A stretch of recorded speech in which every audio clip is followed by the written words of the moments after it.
Sir, surgical strikes, ये सवाल मैं पूछ रही हूँ, पता नहीं जवाब आप देंगे कि नहीं। जो सर्जिकल स्ट्राइक्स जिस दिन हुआ, तो कहा जाता है कि आपको लाइव इन्फॉर्मेशन दिया जा रहा था, आपको स्टेप बाय स्टेप पता था कि क्या हो रहा है। उस वक्त आप क्या सोच रहे थे? क्योंकि ये संभव था कि सर्जिकल स्ट्राइक ऑपरेशन सक्सेसफुल ना हो, तब उसकी जिम्मेदारी भी आप पर होती कि एक बॉच्ड स्ट्राइक है। और ये भी हो सकता था कि लोग आपको एक वॉर मॉन्गरिंग लीडर के तौर पर समझे कि आपने पाकिस्तान पर आक्रमण किया, आप जंग छेड़ना चाहते हैं। उस वक्त आपके मन में, क्योंकि ये पहली बार था कि as a prime minister you were taking such a step, तो आपके मन में उस वक्त क्या था? देखिए, जब उरी की घटना घटी और जिस प्रकार से हमारे सेना के जवानों को मार दिया गया और जलाया गया, उस घटना ने मुझे बहुत बेचैन बना दिया था और मेरे भीतर एक आक्रोश था। मैं बेचैन हो गया था। मैं केरल गया था। मैंने केरल में एक पब्लिक मीटिंग में इसका जिक्र भी कर दिया, क्योंकि मैं अपने आप को रोक नहीं पा रहा था। लेकिन मैं एक लोकतांत्रिक व्यवस्था का प्रतिनिधि हूँ और मेरा व्यक्तिगत गुस्सा, मेरा व्यक्तिगत आक्रोश, मेरी व्यक्तिगत बेचैनी, इस पर व्यवस्था पर कभी प्रभाव नहीं होना चाहिए। मैं संतुलन समझता हूँ। लेकिन ऐसा हुआ क्यों, उसके लिए मैंने सेना के लोगों से लगातार चर्चाएं की। लेकिन मैंने अनुभव किया कि मुझसे तो सेना के अंदर आग ज़्यादा लगी हुई है। वे किसी भी हालत में इस परिस्थिति में देश के जवानों के मॉरल के लिए भी उनको न्याय दिलाना चाहते हैं। तो मैंने उनसे कहा कि आप पूरा डिजाइन करके लाइए, मेरे पास क्या है, क्या रिक्वायरमेंट है। और मैंने कहा आप जितना भी कर सकते हैं करिए, आप सोचने में कमी मत करना, फिर बैठ के तय करेंगे कितना कर सकेंगे, नहीं कर सकेंगे। मैंने उनको खुली छूट दी। उन्होंने पूरा प्लान किया, वो लेके आए मेरे पास। 2 बार हमको डेट बदलनी पड़ी इस ऑपरेशन की, क्योंकि मैं फुल सिक्योरिटी चाहता था। आखिरकार ऑपरेशन तय हुआ। मैं जानता हूं कि ये बहुत बड़ा रिस्क था और रिस्क मुझे राजनीतिक फायदे और नुकसान वाला रिस्क मैं कभी सोचता नहीं हूं। मेरे जवान,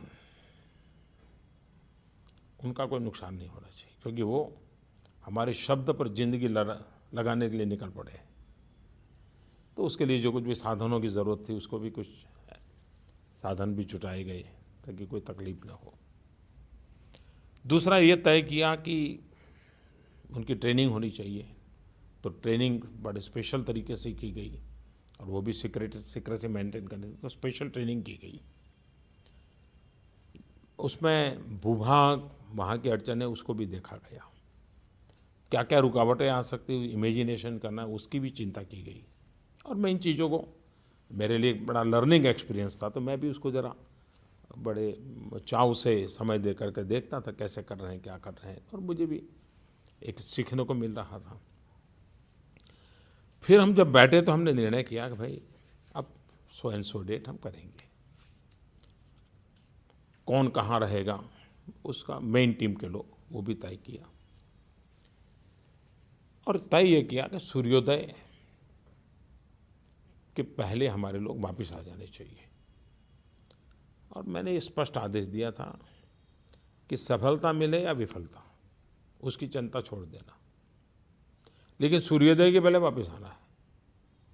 हम इस मोह में पड़ जाएं और फिर लंबा खींच ले, ऐसा नहीं।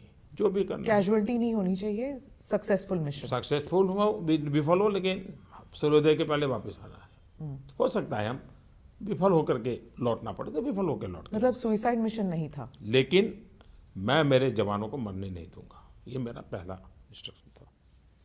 उनको वेल इक्विप किया गया था, वेल ट्रेन किया गया था, और उनको खुद को निर्णय करने का मौका दिया था कि बताओ भाई इतना बड़ा रिस्की काम है। तो छांट करके लोग निकाले थे और इस प्रक्रिया में थोड़ा समय भी गया था, देश में भी आक्रोश था। मैं लाइव कांटेक्ट में था, चीज़ें तो, लेकिन सुबह जानकारी आना बंद हो गया। सूर्योदय होते तक मैं फिर बेचैन होने लगा। मेरे मन में होता था कि क्या हुआ भाई, घंटे भर से कुछ खबर नहीं आ रही है।